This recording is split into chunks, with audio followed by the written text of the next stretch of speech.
Hello and welcome to the show. नाजरीन, मेरा नाम फर्रुख पिताफी है और आज के दिन हम जिस तरह इस प्रोग्राम के अंदर होता है उसी का तहत सियासत को डिस्कस करेंगे। ख़ास तौर पे इस वक्त पीडीएम की सियासत को लेके बहुत चर्चा है।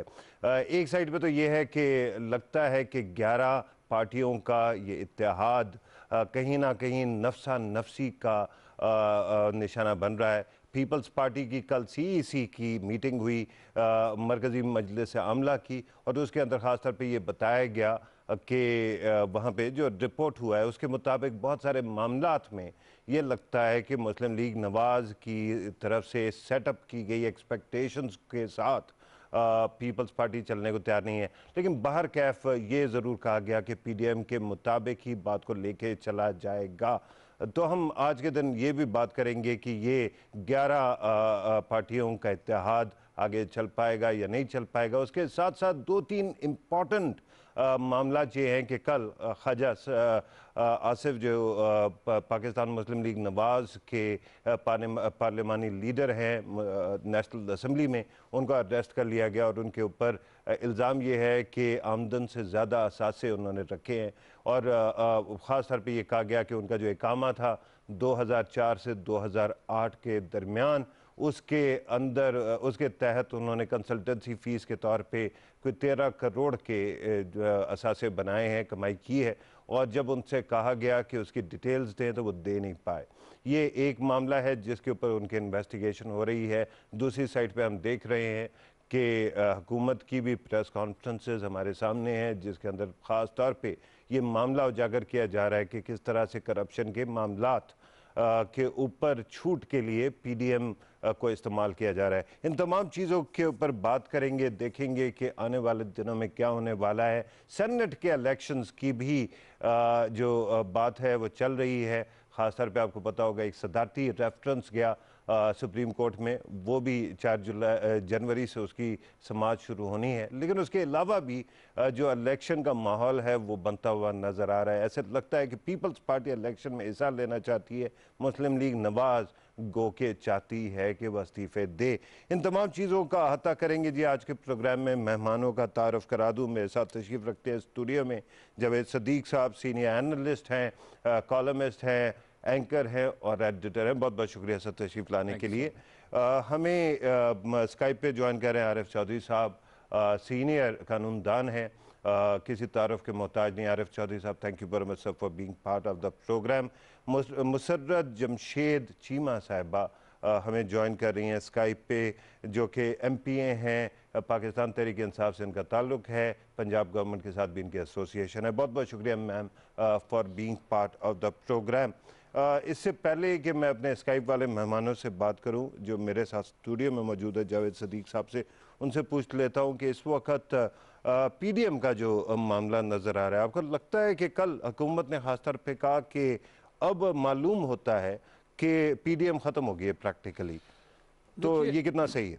पीडीएम ख़त्म होने या ना होने का जो मामला है वो तो वक्त बताएगा, लेकिन ये ज़रूर है कि उनको धचका बड़ा लगा है। मिसाल के तौर पे जो कल सीईसी की मीटिंग थी पीपल्स पार्टी की, उसमें अरकान की अक्सरियत ने कहा कि हमें इस्तीफ़े जो है नहीं देना चाहिए, पार्लियामेंट के सीट्स को हमें अपने पास रखना चाहिए, क्योंकि ये पॉलिटिकल इंटरेस्ट में है कि हम इधर रहें और हुकूमत का मुकाबला करें। फिर उन्होंने ये फैसला किया कि हम ज़िमनी इंतखाबात में भी हिस्सा लेंगे। ठीक है, ये फैसला भी हुआ कि सेनेट की नशस्तों के लिए भी हम मुकाबला करेंगे। हमें सियासी प्लेटफॉर्म को छोड़ना नहीं चाहिए। ये मैं समझता हूँ कि पाकिस्तान मुस्लिम लीग नून की और मौलाना फजल रहमान की जो स्ट्रेटजी है वो ये है कि एक हेड ऑन कोलिजन होना चाहिए हुकूमत के साथ, और उसमें पीपल्स पार्टी ने एक तरह से दरार डाल दी है या एक मुख्तलिफ नुक्ता नज़र दिया है कि नहीं, हमें सियासी मैदान खाली नहीं करना चाहिए। ये एक्सपेक्टेड भी था कि पीपल्स पार्टी इस्तीफ़ों के मामले में उस तेज़ रफ्तारी से नहीं जाना चाहती जिस तरह PMLN जो है वो जाना चाह रही है। एक और जो चीज़ें रिपोर्ट हो रही थी, गो कि उनकी प्रेस कॉन्फ्रेंस में उसका जिक्र नहीं था, वो ये था कि जो लॉन्ग मार्च है और इस्तीफ़ों को मशरूत किया जाए मियां नवाज शरीफ के मुल्क वापस आने से। जी, ये एक बड़ी इंपॉर्टेंट डेवलपमेंट है कि अरकान जो पीपल्स पार्टी के CEC के अरकान थे, उन्होंने कहा कि मियाँ साहब को पाकिस्तान में होना चाहिए और उनको लॉन्ग मार्च को लीड करना चाहिए। सो ये भी एक नई एक उनके लिए प्रॉब्लम है PDM के लिए कि मियाँ साहब की वापसी की जो है उन्होंने मुतालबा कर दिया। दूसरा तो PDM सेटबैक खत्म हो गया ना एक तरह से। दूसरा सेटबैक जो PDM के लिए ज़्यादा परेशान कौन होना चाहिए, वो मौलाना फजलुर रहमान का JUI से अखराज है। जो शिरानी साहब हैं उन्होंने ये मौक़िफ़ इख्तियार किया कि JUI पाकिस्तान जो है उसका सरबराह मैं हूँ और फजलुर रहमान साहब पहले ही अपना फैक्शन अलग कर चुके हैं। सो उन्होंने एक तरह से उनको JUI से खारिज कर दिया। ये भी एक सेटबैक है PDM। दो कल ऐसे वाक़यात हुए हैं जिनसे PDM को बहुत बड़ा धचका लगा है। किस तरह वो इससे निपटेगी ये वक्त बताएगा। ये बिल्कुल सही है और लगता तो ये है कि वो मुश्किलात में घिरी जा रही है ये अलायंस। लेकिन मैं आरिफ चौधरी साहब को भी शामिल कर लूँ। आरिफ चौधरी साहब, कल ख्वाजा आसिफ को अरेस्ट कर लिया गया और हमने देखा कि गो के नायब की तरफ से जो चार्जशीट है वो बड़ी क्लियर है, लेकिन उसके बावजूद PMLN की लीडरशिप की तरफ से उसको कंट्रोवर्शियल बनाने की कोशिश की गई। ये क्यों है सर कि करप्शन के मामलात जो है या एलिगेशंस, उनका मुकाबला करने के लिए सियासी ज़बान को इस्तेमाल किया जाता है? बहुत शुक्रिया पताफी साहब। पहले दिन से ही जब ये इत्तेहाद बना है, बुनियादी तौर पर ये इत्तेहाद इसी मकसद के लिए बना है कि जी आरिफ चौधरी साहब, कैफियत पैदा हो जाए। यानी बिल्कुल अगर कॉन्स्टिट्यूशनल निज़ाम में रहते हुए ये मुमकिन नहीं है कि इससे जान छुड़ाई जा सके जो केसेस जिनका फैसला हो चुका है और जो केसेस अभी ज़ेर इंतबाह है और जिस तरह अभी तक एग्जिस्ट कर रहा है नैब। तो जब तक नैब को आप ख़त्म नहीं करते, जब तक आप कॉन्स्टिट्यूशन की जो अरेंजमेंट है वो ख़त्म नहीं हो जाती, उस वक्त तक ये पॉसिबल नहीं है कि जो सजाएं हैं वो खत्म हो सके या जिसे NRO का नाम दिया जा रहा है उस तरह की कोई अरेंजमेंट जो है वो वर्कआउट हो सके। तो इसके लिए उन्होंने यही तरीकेकार पहले दिन से इस्तेमाल किया है कि कोशिश की जाए कि पाकिस्तान का ये निज़ाम जो है इसकी कायाकल्प हो जाए। और इसमें आप ये जरा जरूर मुलाहिजा फरमाइएगा कि नवाज शरीफ साहब और मौलाना फजलुर रहमान वो एक पेज पर है और ये मौलाना फजलुर रहमान जो है वो बुनियादी तौर पर नवाज शरीफ साहब के कहने पर क़यादत कर रहे हैं और उन्होंने मुस्लिम लीग नून को और बाकी लोगों को इस बात पे कायल किया है कि एक ऐसी शख्सियत जिनका जो उसी तरह की सूरत हाल का शिकार हो कमो कैफ जिस तरह का नवाज शरीफ साहब है। नवाज शरीफ सियासत से बवजूद आउट है, जो उनकी सजा हो चुकी है, और मौलाना फजलुर रहमान साहब को सजा आवाम ने दे दी और उन्होंने वो पार्टी में इस वक्त उसमें पार्लियामेंट के अंदर नहीं है। तो दोनों जो है उनका कुछ एट स्टेक नहीं है। अगर निजाम चलता करेंगे तो उससे उनके लिए कोई रास्ता वो समझते हैं कि उसी तरह जिस तरह माजी में परवेज मुशर्रफ के साथ डील हुई थी और उन्होंने NRO दिया था, इसी तरह की कोई अरेंजमेंट जो है वर्कआउट हो सकती है। तो इस वजह से वो बिल्कुल एक पेज पर होकर ये कोशिश कर रहे हैं, जो बात अंदर नहीं थी और ना ही अंदर हो सकती है।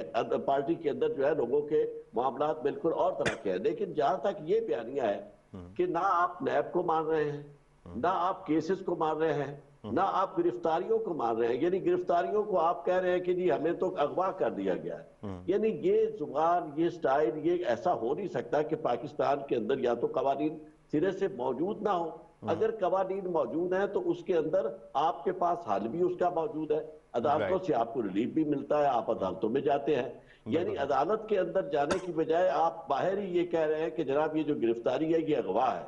और दूसरा एसेट्स बियॉन्ड मीन्स वाला केस जो है ये पहली दफा नहीं आया, इससे पहले ये बात आ चुकी है काफी अरसा से, और इसका जिक्र भी बाकायदा आ चुका है कि जो हमारे ख्वाजा साहब जो है ये बाकायदा कंसल्टेंसी फीस वसूल कर रहे थे दुबई के अंदर, इन्होंने अकाबा भी हासिल किया हुआ था। बिल्कुल सही है। इसलिए जरूरी तो ये है कि इस केस को बाकायदा फेस किया जाए और जो चार्जशीट आए उसका मुकाबला किया जाए और केस को लड़ा जाए। और इन्हें चाहिए ये था कि जो जवाब मांगा गया था वो जवाब दिया जाए। ना जवाब देते हैं और ना ही इस कानून को मानते हैं, तो इस तरह कानून से मफार मुमकिन नहीं है। बिल्कुल सही है सर। मैं दोबारा जब आपके पास आऊँगा तो ख़ासतौर पे ख्वाजा आसिफ वाला जो केस है उसके अंदर जो दफात लगी हैं उनके बारे में बात करना चाहूँगा।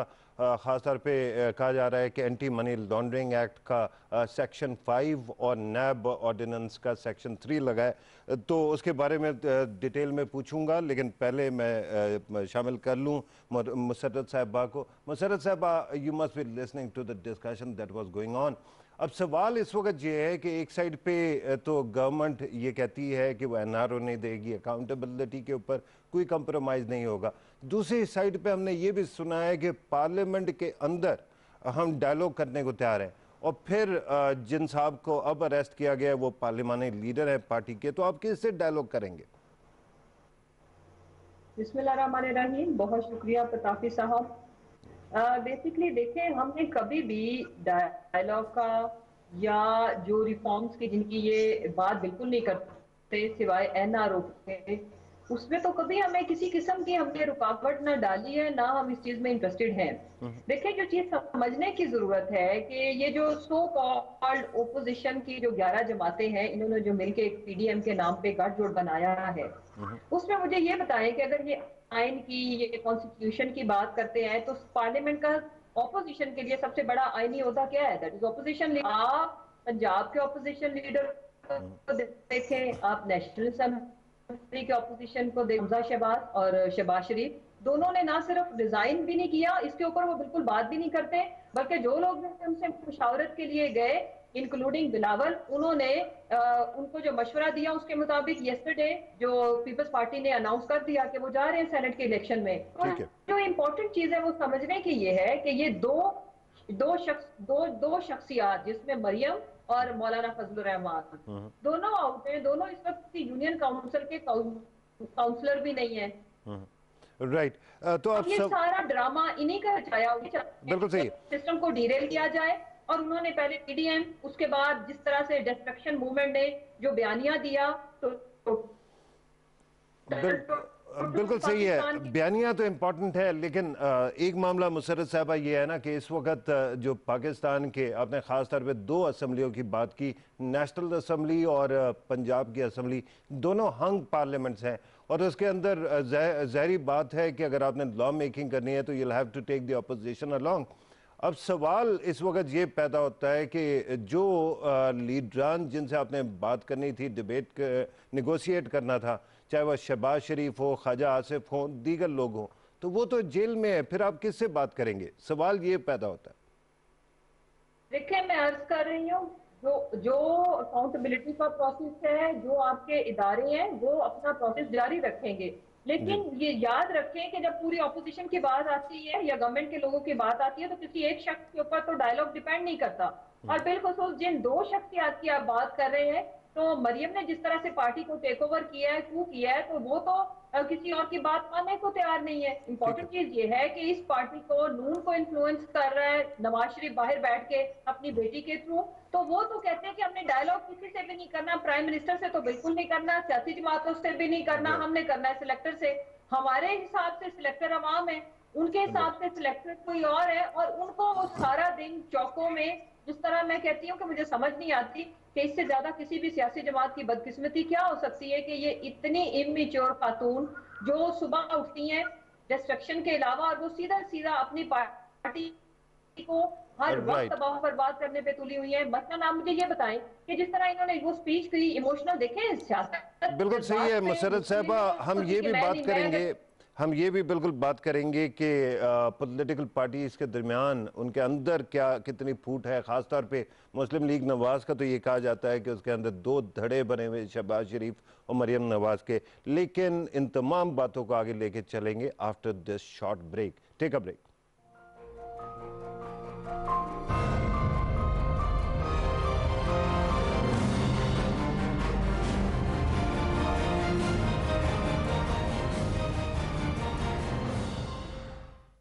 निकले हैं कामयाबी की राह पर और हैं अपने प्यारों से दूर, बैंक अल-फलाह करता है उन्हें सलाम। Bank Alfalah, the way forward. बैरून मुल्क से भेजी हुई रकम बैंक अल-फलाह की किसी भी ब्रांच से वसूल करें और पाएं मौका इनामात जीतने का। 1300 सीसी कार, गोल्ड बार, मोटर बाइक्स, मोबाइल फोन्स और बहुत कुछ।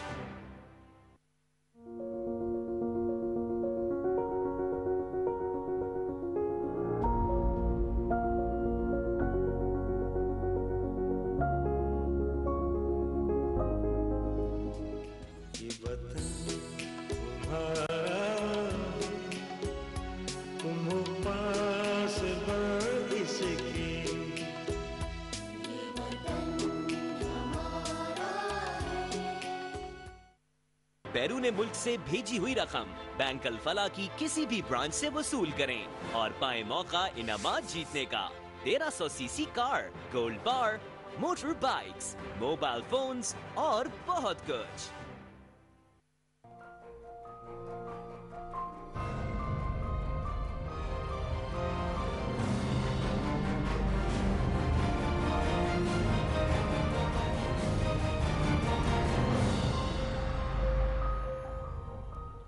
Welcome back.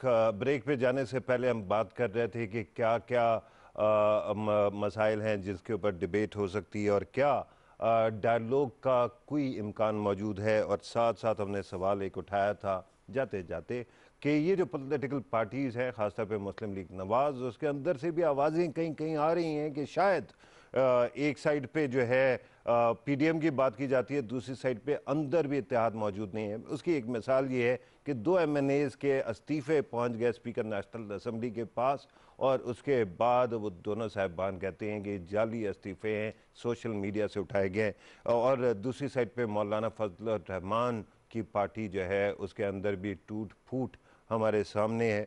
तो ये जावेद सदीक साहब, सवाल ये पैदा होता है कि इस वक्त ये जो 2 मेजर पार्टीज़ हैं जो कि जोड़ के चल रही हैं पीडीएम को एक साथ, एक लीडर है पीडीएम के और दूसरा मरियम नवाज़ भी काफ़ी पेश है। डू यू थिंक कि इनकी अपनी पार्टियां जो है वो बच पाएंगी शिकस्त और रेख से पीडीएम की वजह से होने की? मेरा ख्याल है उनको मुश्किलात का सामना है। देखिए, सियासी जमातों में हमेशा से एक इस्तिलाह होती है कि वो हार्ड लाइनर और एक सॉफ्ट लाइन लेने वाले लोग होते हैं। एक एतदाल पसंद लोग होते हैं जो सियासी जहन से सोचते हैं। उनका ये हमेशा से ये ख्याल होता है कि हमें मुज़ाकरात का, बातचीत का रास्ता खुला रखना चाहिए। लेकिन एक तरफ हार्ड लाइनर्स भी होते हैं। बदकिस्मती ये है कि PMLN जो है उसके टॉप लीडर्स जो इस वक्त जिनके पास क़यादत है उसकी, farmer prime minister Nawaz Sharif और उनकी साहबजादी मरियम नवाज़, दोनों हार्ड लाइनर हैं और वो एक हेड ऑन कोलिजन चाह रहे हैं और वो चाहते हैं ये सारा निज़ाम धड़ाम से गिर पड़े। और उन्होंने कुछ ऐसी इसमें ऐसी चीज़ इंजेक्ट की है, ऐसा उनसर दाखिल किया है कि जब कि उन्होंने कुछ इदारों के सरबराहों के नाम ले लिए, पूरे हर चीज़ का तो उन्होंने वो करना, अटैक करना शुरू कर दिया। ये चीज़ जो है, ये मेरा ख्याल है कि कोई भी सियासी जहन रखने वाला पार्टी का हेड हो या ज़िम्मेदार शख्स हो, वो इस तरह खुलकर इस तरह के इल्ज़ामात नहीं लगाता जब तक कि उसके पास हार्ड एविडेंस मौजूद ना हो। इस तरह अगर आप कहेंगे तो लोग कहते हैं कि सारे इलेक्शन जो पाकिस्तान में हुए अब तक वो एक तरह से मैनिपुलेटेड इलेक्शंस थे। खुद प्राइम मिनिस्टर नवाज शरीफ साहब का जो इलेक्शन था उसके बारे में भी लोग यही कहते हैं। तो आपके पास सबूत ना हो तो ये बातें नहीं करनी चाहिए। एक दूसरा ये है कि वो चाहते हैं कि सुबह उठें तो ये असम्बलियाँ और ये सारा निज़ाम जो है ये दरम बरम हो जाए। ये नहीं है। उनकी पार्टी में यकीनन ऐसे लोग ज़रूर मौजूद हैं जो चाहते हैं PMLN के अंदर कि डायलॉग के ज़रिए मसाइल हल किए जाए। यही मैं पूछना चाह रहा था आपसे कि ख़ास तौर पे PMLN का जो वोटर कहा जाता है उसका मिजाज बहुत मुख्तलिफ है, पेट्रियाटिक है, वो बड़े ट्रेडिशनलिस्ट समझा जाता है। जो बयानिया, तो ये बयानिया तो बिल्कुल उसके खिलाफ नवाज शरीफ साहब ने और उनकी साहबजादी ने चुना है, वो PMLN के मिजाज के बिल्कुल ख़िलाफ़ है। आपने सही कहा है। उसकी वजह यह है कि PMLN हमेशा कौमी इदारे, ख़ास तौर पर सिक्योरिटी के इदारे और दूसरे इदारे, उनके दाएं तरफ हमेशा रही है, right side of these institutions. लेकिन ये पहली मर्तबा है कि ये जो इदारा है, जो PMLN जो है वो समझता है या समझ रही है उसकी लीडरशिप कि हमें इन इदारों के साथ टक्कर लेनी चाहिए और इसके लिए वो तैयार नहीं है। उनके वर्कर्स उनके साथ नहीं हैं। वो वोट की हद तक तो उनके साथ हैं, हमदर्दियाँ भी रखते होंगे, लेकिन शायद वो इस पॉलिसी से इख्तलाफ कर रहे हैं कि हमें इस तरह से ये स्ट्रेटजी हमारे ख़िलाफ़ है, ये हमें नुकसान पहुंचाएगी। इसलिए मैं समझता हूँ कि ये दूसरी जो लाइन है जो शहबाज शरीफ साहब वाली है या उस तरह के सोचने वाले लोगों की है, वो समझते हैं कि मुज़ाकरात का रास्ता खुला रखना। और उसका सबूत शायद लाहौर में होने वाला PDM का वो जलसा भी है। लाहौर को कहा जाता है कि वो गढ़ है मुस्लिम लीग नवाज़ का और वहाँ पे 30 MP हैं और उसके बावजूद आपको नहीं लगा कि एक एमपीए 2000 मेरा बंदे ख्याल है ला कि वो सके? जलसा उस लिहाज से जिस तरह के मरियम नवाज साहिबा चाह रही थी कि एक वो है जमे गफीर हो। टर्निंग पॉइंट हो और वहाँ पे लाखों अफराद का मजमा हो जिसको वो चार्ज करें और उनका जो प्रोग्राम है उसको आगे बढ़ाए, वो नहीं हो सका। बिल्कुल और सही। उन्होंने बाद में जो मीटिंग की, जो ख़बरें भी आई हैं, उसमें उन्होंने बड़ी नाराज़गी का इजहार किया है कि इतने लोग जो MNAs और MPs ने कमिट किए थे कि हम 2-2 हज़ार बंदा लेके आएंगे, वो कहाँ गए? बिल्कुल तो इसका सही। मतलब है कि ये ये एक बहुत बड़ा सवालिया निशान है। बिल्कुल सही है। आरिफ चौधरी साहब, आप डिस्कशन को सुन रहे हैं। अब सवाल दो बनते हैं। एक तो ये है कि अभी तक जो है, हालांकि पीपल्स पार्टी ने तो ये कहा है कि वो शायद इस्तीफे नहीं देगी, सेनेट के इलेक्शन के अंदर जो है हिस्सा लेगी। दूसरी साइड पे मुस्लिम लीग नवाज का अभी भी मिजाज ये लग रहा है कि शायद वो इस्तीफे देने पे मुसर है। कम अज़ कम मरियम नवाज और ये जो मियाँ नवाज शरीफ का धड़ा है वो तो नज़र आता है कि वो तैयार है। अगर एक बड़े पैमाने पे इस्तीफे हो जाते हैं तो उसके बाद इलेक्शन का क्या होगा, सेनेट के इलेक्शन का क्या होगा, जरा ये थोड़ा सा हमें समझा दीजिएगा सर। मैं आपसे ये जी। ब्लॉक सारे इस्तीफे आ जाएं और उसकी भी कानूनी हैसियत नहीं या आईनी तौर पर कोई प्रॉब्लम नहीं है। प्रॉब्लम जो है वो क्राइसिस का, पॉलिटिकल क्राइसिस का है। और फिर ये कि इतना बड़ा इलेक्शन जो है वो इसी तरह होगा जैसे आप जनरल, उससे बेहतर जनरल इलेक्शन होगा। लेकिन ये जो सूरत हाल नजर आ रही है कि जिसमें एक पार्टी जो तय कर रही है और उसने कह दिया है कि वो ऐसा नहीं करेगी, क्योंकि कल आपका वो एक सवाल था जिसमें ये आपने फरमाया एक दूसरे अंग्रेजी के प्रोग्राम में कि जी अगर वो असेंबली तोड़ देते हैं अपने पीपल्स पार्टी वाले सिंध की, तो उसकी वजह से तो मैंने आपसे कहा था कि ये क्राइसिस काबिल बर्दाश्त नहीं होगा, क्योंकि पूरी की पूरी एक कॉन्स्टिट्यूएंट असेंबली जो है और जिसने खुद यानी इसका हिस्सा बनना है,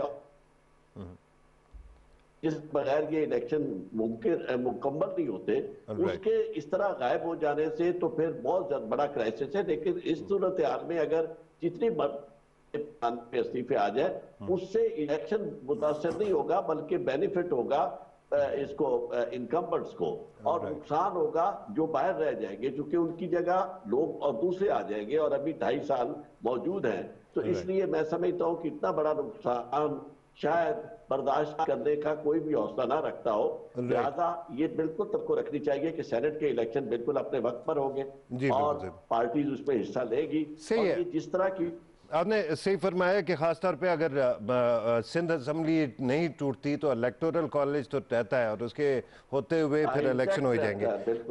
लेकिन साथ साथ सर कॉलेज के इंटैक्ट होते हुए फिर प्रॉब्लम नहीं है। हाँ बिल्कुल सही है सर। लेकिन दूसरा सवाल जो अगर आपको याद हो 5 साल पहले आपके साथ डिस्कशन होता था, उस वक्त भी हम बात करते थे कि जमहूरियत का इस्तेहकाम बहुत ज़रूरी है। ये तमाम पॉलिटिकल पार्टीज जो आज PDM के अंदर शामिल हैं उस ज़माने में बढ़ बढ़ के कहती थी कि पाकिस्तान के अंदर असम्बली को अपना टाइम पूरा करना चाहिए और हुकूमतों को अपना वक्त पूरा करना चाहिए। आज के दिन ये पॉलिटिकल पार्टी सारी की सारी कहती है हुकूमत ख़त्म हो जाए, असम्बलियाँ ख़त्म हो जाए। क्या कंट्राडिक्शन आपको नजर आती है इसके अंदर कोई कि इनके एकदम ओपिनियन इतनी तेजी से क्यों चेंज हो गए? मैं आपसे बिल्कुल इस मामले में इख्तलाफ नहीं करूंगा। ये पाकिस्तान के अंदर अब रच बस गई है कि जो पार्टी इलेक्शन में इक्तदार में नहीं आती जाती और वो चाहती है कि ये सारा सिलसिला खत्म हो जाए, और इसे बिल्कुल आप ना जमहूरी मिजाज कह सकते हैं ना इससे जमहूरियत कोई जड़ें पकड़ सकती है।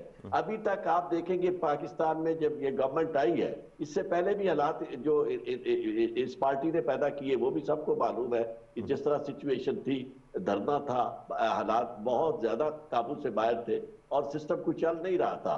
और जो ये गवर्नमेंट आई, इस गवर्नमेंट के आने के पहले दिन ही फजल रहमान साहब ने कहा कि ये तो गवर्नमेंट नाकाम हो चुकी है और ये बिल्कुल गैर कानूनी गवर्नमेंट है और सिलेक्टेड गवर्नमेंट है। तो उसका इम्पैक्ट ये होता है कि ना आप पाकिस्तान के अंदर कोई काम हो सकता है, ना पाकिस्तान के बाहर आपका कोई वकार बन सकता है। तो ये सूरत हाल तो मैं ये समझता हूँ कि ये बड़ा लम्हा फिक्रिया है। और वो सियासी पार्टियां अगर सबको मिला लिया जाए अपने अपने अदवार के एतबार से, सारे जिस निजाम के बेनिफिशरीज हैं अपने तौर पर जब उससे जरा सा पीछे हटते हैं तो फौरी तौर पर उसी के साथ लड़ाई करना शुरू कर देते हैं। तो ये सिस्टम के अंदर तो किसी को दिलचस्पी है नहीं। ये तो मैं समझता हूं कि बस खींचा जा रहा है, ड्रैग किया जा रहा है। इस तरह की सूरत हाल में मैं गवर्नमेंट से भी कहूंगा कि गवर्नमेंट वाकई अगर पाकिस्तान में उन्हें भी चाहिए इस सूरत को किसी ना किसी अंदाज में डिफ्यूज करने की कोशिश करे। बिल्कुल सही है। मिसाल के तौर पर अगर पीपल्स पार्टी, सिर्फ एक जुमला, पीपल्स पार्टी की तरफ से अगर कोई रास्ता उन्हें मिलता है तो कम से कम पीपल्स पार्टी को ऑन बोर्ड कर ले, उससे काफी बेहतर और कोई ना कोई दरमियानी रास्ता जो है वो निकालने की कोशिश करे, ताकि ये जो 2.5 साल है इसमें कुछ डिलीवर हो सके और पाकिस्तान के लोगों की हालत में कोई बेहतरी आ सके। बिल्कुल सही है। मैं मुसर्रत साहबा के पास फिर बात को लेकर जाऊंगा। मुसर्रत साहबा, डायलॉग की फिर बात जो है आ गई, तो आपसे सवाल ये करना चाहता हूँ मैं ख़ास तौर पे कि हुकूमत ने, ख़ास तौर पे हमने शिबली फराज साहब जो है फेडरल इंफॉर्मेशन मिनिस्टर, उनकी बात भी सुनी कि डायलॉग हुकूमत करने को तैयार है। अगर डायलॉग आपने पार्लियामेंट में और ख़ास तौर पे सेलेक्ट कमेटीज़ में, स्टैंडिंग कमेटीज़ में करना है, तो किन किन टॉपिक्स पे होगा? कौन कौन से एरियाज़ है जिसको आप एड्रेस करना चाहते हैं थ्रू डायलॉग? पताफी भाई, बड़ा अच्छा सवाल है। देखिए, सबसे पहले तो मैं पहले जो बात कर रही थी वो इनकम्प्लीट रह गई कि हमने कभी भी डायलॉग से हम भागे नहीं है। हमने हमेशा इनको डायलॉग के लिए इनवाइट किया है। डायलॉग जो होना चाहिए, जो बनता है, अब फर्ज करें कि अगर इनका ये जो मूवमेंट है 1 मिनट के लिए सपोज करें कि वो वाकई वोट को इज्जत देने की है, तो वोट को इज्जत देने का तरीका क्या है कि आप इलेक्शन रिफॉर्म्स करें, हम मिलकर करें, और ताकि वंस फॉर ऑल चीजें डिसाइड हो जाएं और हमारी आने वाली नस्लें इस अजाब से छूट जाए कि जो इलेक्शन हार जाता है वो दूसरे को कह देता है इसने रिगिंग से इलेक्शन जीता है। तो इलेक्शन रिफॉर्म्स पे रॉकेट साइंस नहीं है। दुनिया की बेस्ट डेमोक्रेसीज की जहाँ पे प्रैक्टिसेस हो रही है, हम उसको रेप्लिकेट कर सकते हैं। एक ये पॉइंट होना चाहिए। दूसरा, अगर ये उंगली उठाते हैं नैब की तरफ, तो नैब को ब्लेम करना ये बंद करें। अगर ये मुशर्रफ साहब के दौर में बना था तो उनके बाद पीपल्स पार्टी और PMLN हुकूमत में रहे, इन्होंने कितनी नैब रिफॉर्म्स की।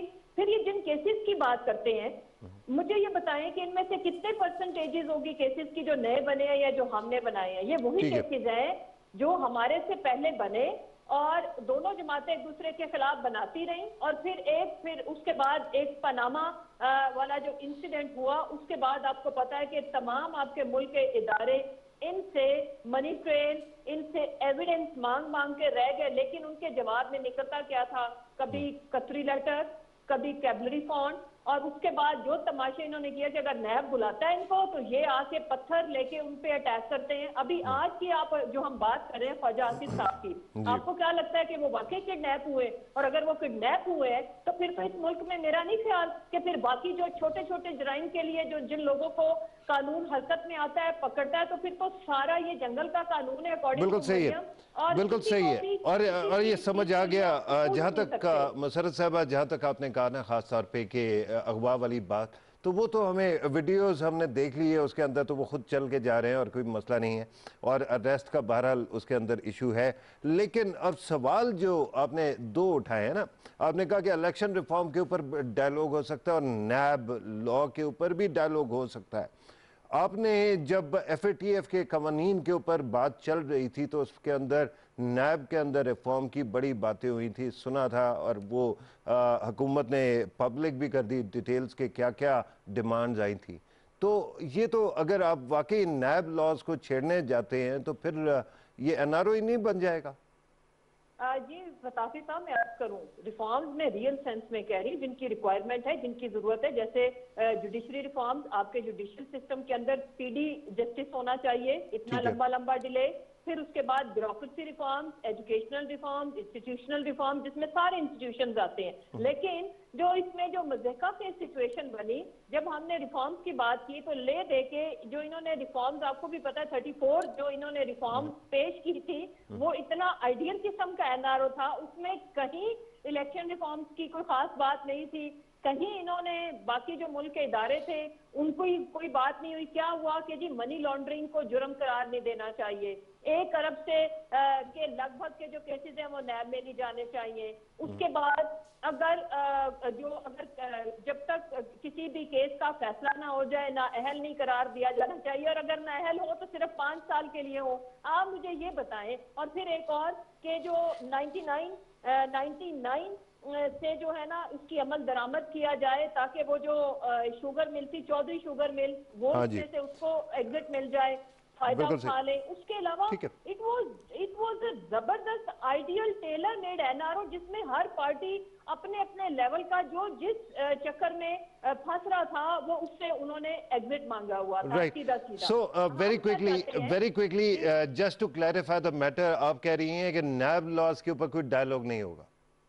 मैं ये कह रही हूँ कि जो चीजें नीडेड हैं, जो रियल सेंस में है, जैसे चीजों को कंक्लूड जल्दी होना चाहिए। प्राइम मिनिस्टर साहब भी बारह ये कहते हैं कि इदारे जब एक केस को शुरू करें तो उसको मंतकी अंजाम तक पहुंचाए। बिल्कुल सही। ये नहीं कि जो चीज मुझे सूट करती है वो हो, और इस तरह फिर तो मेरा ख्याल है कि किसी तरह की अकाउंटेबिलिटी होनी नहीं चाहिए अकॉर्डिंग टू देम, और नैब को होना ही नहीं चाहिए according to them. Let me take this question to Javed Sadiq साहब। जावेद सदीक साहब, अब बड़ी मजेदार बात है ना कि ऑपोजिशन तो एक साइड पे हेड ऑन कोलिजन के लिए तैयार नजर आती है, खासतौर पे पीएमएलएन और इसका एक जो तबका है जेयूआईएफ भी है, लेकिन पीएमएलएन का एक तबका, खासतौर पे मैं मरियम नवाज शरीफ वाले उस तबके की बात कर रहा हूँ। लेकिन दूसरी साइड पे government since it keeps on talking about dialogue कि जी डायलॉग होगा तो ये इन इश्यूज के ऊपर होगा, डू यू थिंक कि इन पॉलिटिकल पार्टीज में से कोई भी पार्लियामेंट के फोरम पे आके इन मामलात के ऊपर डायलॉग करने को तैयार होगी? देखिए, मैं समझता हूँ कि डायलॉग होना चाहिए।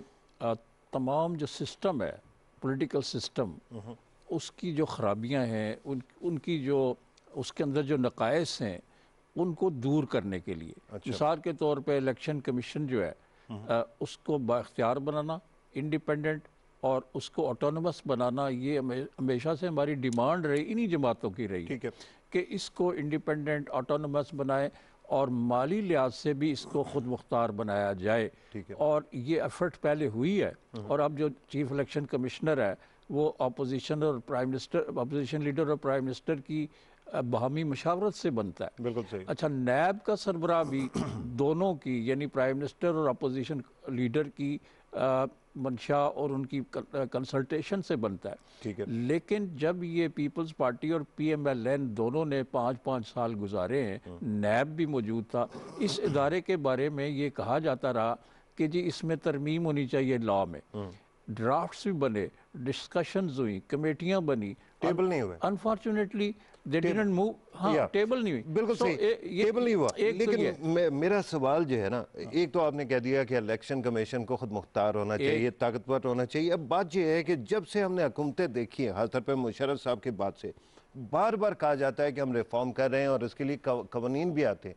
अब जितना भी आप चेंज कर लें, अब क्या ऊपर तोपे लगाए इलेक्शन कमीशन में जाकर? देखिए, मैं बताता हूँ, बात यह है कि ये सारी बात नीयत की है।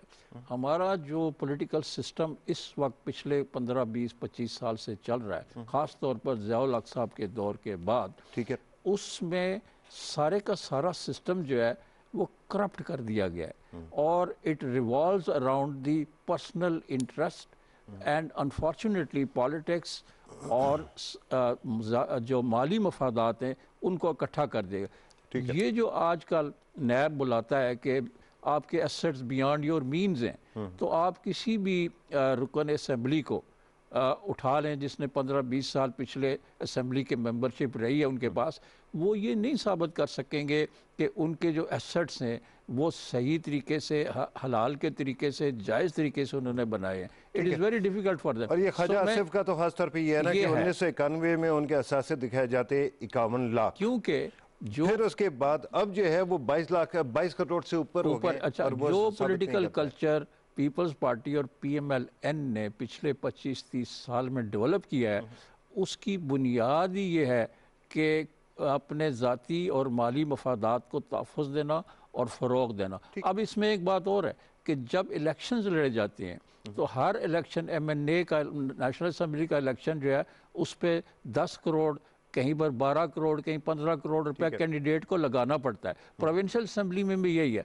ये एक बड़ा रिफॉर्म है। बिल्कुल सही है, लेकिन ये तो अच्छे प्रपोजल्स हैं, लेकिन इस माहौल में ये पॉलिटिकल पार्टीज डायलॉग करने को पार्लियामेंट के फ्लोर पे तैयार होंगी? बिल्कुल नहीं। इनका एक, देखें, इनका एक एजेंडा है कि ये बिल्कुल जो PTI कह रही है या प्राइम मिनिस्टर इमरान खान कह रहे हैं कि ये मांग रहे हैं कि जी हमारी जान छोड़ें, जो हमने माल बनाया हुआ है पिछले 20-25 साल में, इसको प्रोटेक्शन दें और हम आगे चलें और आइंदा की बात करें, पिछली बात छोड़ें। लेकिन प्रॉब्लम ये है कि डेमोक्रेसी जो है, विदाउट एहतसाब के बगैर, अकाउंटेबिलिटी के बगैर, डेमोक्रेसी दुनिया में कहीं नहीं चल सकती। अगर इस तरह से आप लोगों को खुला लाइसेंस दे दें कि आप MNA MP हैं, पार्लियामेंट में इंटरेस्ट को प्रोटेक्ट करें, तो डेमोक्रेसी का क्या होगा?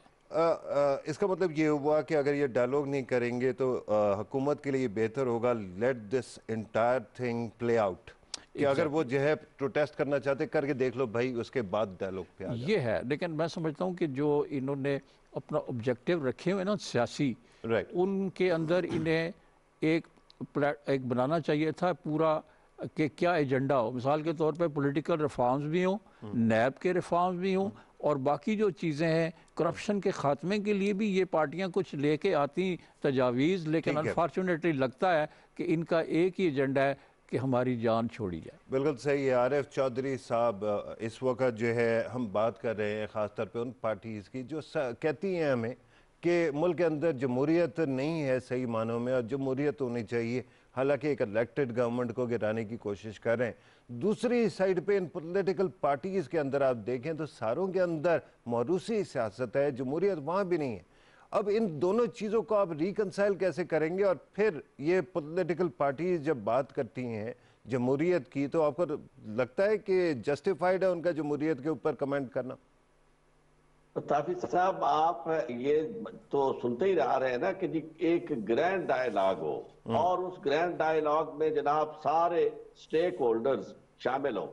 ये बुनियादी तौर पर एक गैर जमहूरी मुतालबा है, और जमहूरियत की नफी और कॉन्स्टिट्यूशन की नफी इसी बात से हो जाती है कि जब कोई भी शख्स ये मुतालबा करे कि जनाब आप बुलाएं जुडिशरी को, आप बुलाएं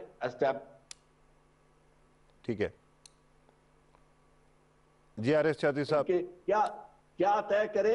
सबसे पहले ये तय करे कि जो जुडिशरी जिससे सजाएं दी हैं वो माजरत करे कि जनाब ने गलती होगी, हम सजाएं वापस लेते हैं, और उसके बाद फिर बाकी सारी चीजें जो है, इसकी आईनी कोई हैसियत नहीं है। तो मैं ये समझता हूं कि जमहूरियत से दिलचस्पी कतई नहीं है अपोजिशन को। गवर्नमेंट को भी कोई कोशिश करनी चाहिए कि इस हद तक, यानी जो गुफ्तगू हो रही है, जिस अंदाज में बयानिया आ रहा है गवर्नमेंट का, वो भी कोई थोड़ी सी उसमें नरमी कम अज कम पैदा करे, पाकिस्तान के हाल पे ही रहम किया जाए, और इस हद तक ग्रेटफुल।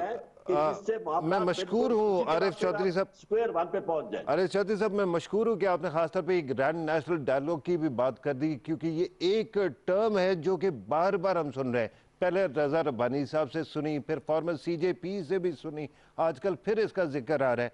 मामला ये है कि जब हम किसी चीज़ को, आइडिया को फ्लोट करते हैं, उसकी डिटेल्स हमने दिखाते हैं कि क्या होंगी। इस वक्त कानूनी तौर पे और आईनी तौर पे ऐसा क्या, कौन सा प्लेटफॉर्म है जिसके अंदर पॉलिटिकल पार्टीज या पॉलिटिकल एक्टर्स, जुडिशरी और मुल्क के दीगर इदारे इकट्ठे बैठ सके और डायलॉग कर सके? Is there any such body at all sir in the country?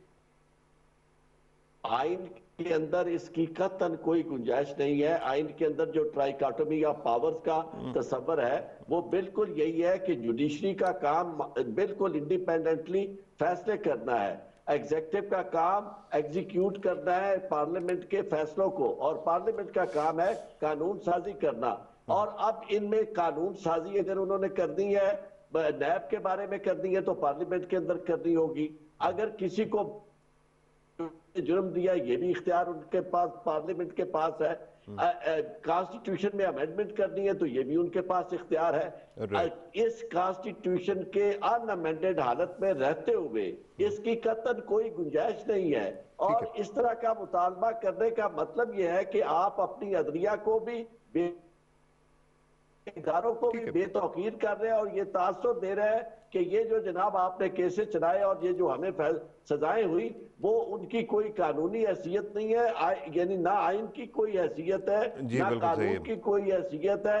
ये मामला जो है इनको मावराए कानून आप डील करते हुए हमें हमारी जान बख्शी करें, जिस तरह जावेद सिद्दीक साहब ने कहा, तो आप उस जान बख्शी के लिए ये सारा रास्ता तैयार किया जा रहा। और मुझे यूं लगता है कि इस मामले में कोई इसका हल सवाल इसके कि ये जो नरमी हमें नजर आई है पीपल्स पार्टी के रवैये में, और मैं समझता हूं कि माजी में भी पीपल्स पार्टी का रवैया काफी हद तक मुस्बत रहा है इदारों के मामले में और रिकॉन्सिलिएशन के मामले में। बिल्कुल तो सही। इस वजह से मुझे उम्मीद की किरण नजर आती है कि निजाम जो है उसकी कायाकल्प ना होगी और बल्कि ये अब चलेगा, लेकिन इसमें हुकूमत वक्त को भी अपना कलीदी किरदार जो है वो अदा करना चाहिए। और इस हवाले से हम उस किरदार की बात करते हैं सर, लेकिन आपने खासतौर पे जब पीपल्स पार्टी की बात की ना तो उसके अंदर एक मुझे भी उनका मुहावरा याद है जरदारी साहब का, जो उन्होंने ईंट से ईंट बजाने की बात की थी। तो बाहर कैफ ये ज़रूर है कि पीपल्स पार्टी शायद ज़्यादा नेगोशिएट करने को तैयार नज़र आती है, लेकिन उसने भी बहुत सारी गलतियां की हैं। और आपने तौकीरी की बात की, तो अभी भी जो पीडीएम के प्लेटफॉर्म से इदारों पे उस वक्त भी हमले चल रहे हैं जब इदारे ख़ासतौर पे अफवाज पाकिस्तान के लिए डेली कुर्बानियाँ दे रही हैं, डेली कोई ना कोई शहादतें या कोई ना कोई अटैक हमें नज़र आता है, और फिर भी ये मामला चल रहे हैं। मेरा कंसर्न जो है वो ये है कि कानून के अंदर इसके खिलाफ कोई चाराजोई भी नज़र नहीं आती है। खैर, मैं मुसर्रत साहिबा के पास बात को दोबारा लेके जाऊंगा। मुसर्रत साहिबा, क्योंकि everybody is talking about dialogue, और डायलॉग जो है के बारे में कहा जाता है कि ज़रूरी है कि इसी के ज़रिए रिकनसाइल किया जा सकता है, सिस्टम को चलाया जा सकता है। अब पीटीआई के ऊपर भी एक छोटा सा सवाल जो बनता है वो ये है कि हर पॉलिटिकल पार्टी में रिकन्सिलिएशन वाले लोग भी मौजूद हैं और वो भी हैं जो कन्फ्रंटेशन करना चाहते हैं। जो मुस्लिम लीग नवाज़ है उसके अंदर शहबाज शरीफ ने स्टार्ट में कहा था कि वो जो है चार्टर ऑफ इकोनॉमी पे बात करने को तैयार है, वो सपोर्ट करने को तैयार है डेमोक्रेसी में। और ये कहा जाता है कि पीटीआई उन लोगों की क्योंकि कदर नहीं कर पाई उनके ऑफर की, तो अब दूसरा एलिमेंट भारी आ गया इन पार्टीज के अंदर। इस चार्ज का क्या जवाब देंगे आप? देखें पताफी साहब, अभी जैसे आरिफ साहब ने और जावेद साहब ने बात की, वो बजा फरमा रहे हैं कि देखिए दुनिया की जो आलमी जगह है उसके बाद भी जो मसलों का हल हुआ वो टेबल पे ही होता है, डायलॉग के थ्रू ही होना है। देखिए हमने बार अर्ज किया कि हमारा इनके साथ कोई जाती इशू नहीं है, हमारा कोई जाती झगड़ा है नहीं। हमारा जिन इश्यूज के ऊपर जिन इश्यूज को हम पाकिस्तान से निकालना चाहते हैं, जिन इश्यूज से हम चाहते हैं कि आने वाले वक्त में कोई भी पॉलिटिकल पार्टी जो गवर्नमेंट में आए उनको फेस ना करनी पड़े, तो उसको ये कह देते हैं कि हम इनको चोर कहते हैं। मुझे ये बताएं कि करप्शन को अगर आप चाहते हैं कि पाकिस्तान की इकोनॉमी ठीक हो, पाकिस्तान के हालात ठीक हो, आपकी हेल्थ, एजुकेशन एंड ऑल, तो वो कैसे होगा? वो इसी तरह से होगा कि आप लीकेज को, चोरी को रोकें। और करप्शन को रोकने की साइंस ये है कि सिर्फ और सिर्फ आप जो पहले जिन्होंने किए हैं उनको किसी मंतकी अंजाम तक पहुंचाएं और आगे आने वाली करप्शन को रोकें। देखिए सिवाय ट्रांसपेरेंसी, अकाउंटेबिलिटी एंड करप्शन की जो हमारी ड्राइव है, उसके अलावा ये जिस इश्यू के ऊपर डायलॉग करना चाहते हैं वी आर रेडी। बल्कि इनको भी डिस्कस किया जाना चाहिए कि रिफॉर्म किस लेवल की होनी चाहिए, कैसी होनी चाहिए, अकाउंटेबिलिटी फॉर ऑल कैसे इंश्योर की जा सकती है, जिसमें दोनों पार्टीज यानी कि जो ऑपोजिशन एंड गवर्नमेंट दोनों का कंसेंसस हो। और बिल्कुल नेशनल डायलॉग होना चाहिए। उसकी वजह यह है, क्या ही अच्छा होता कि एक मौका कुदरत ने दिया था, पेंडेमिक, इतने बड़े पेंडेमिक का सामना था, पूरी दुनिया के अंदर लोगों ने यूनिटी दिखाई, पूरी दुनिया के अंदर लोगों ने इसका एक कौम की शक्ल में मुकाबला किया, लेकिन यहाँ पे इन्होंने इसको भी पोलिटिसाइज किया। और इतनी मुहलक बीमारी जिसमें आपको पता है जिसकी कोई ट्रीटमेंट नहीं है, उसमें भी इन्होंने ना सिर्फ जलसे जुलूस किए बल्कि इन्होंने लोगों को गुमराह करने की भी कोशिश की। तो एंड में इसी बात पे करूंगी कि डायलॉग के दरवाजे खुले रखने चाहिए सबको, और बिलखुसूस जो जिस बयानिए के साथ मरियम जा रही है, तो अल्टीमेटली इस बयानिए का मैक्सिमम डैमेज होगा मरियम की जमात को।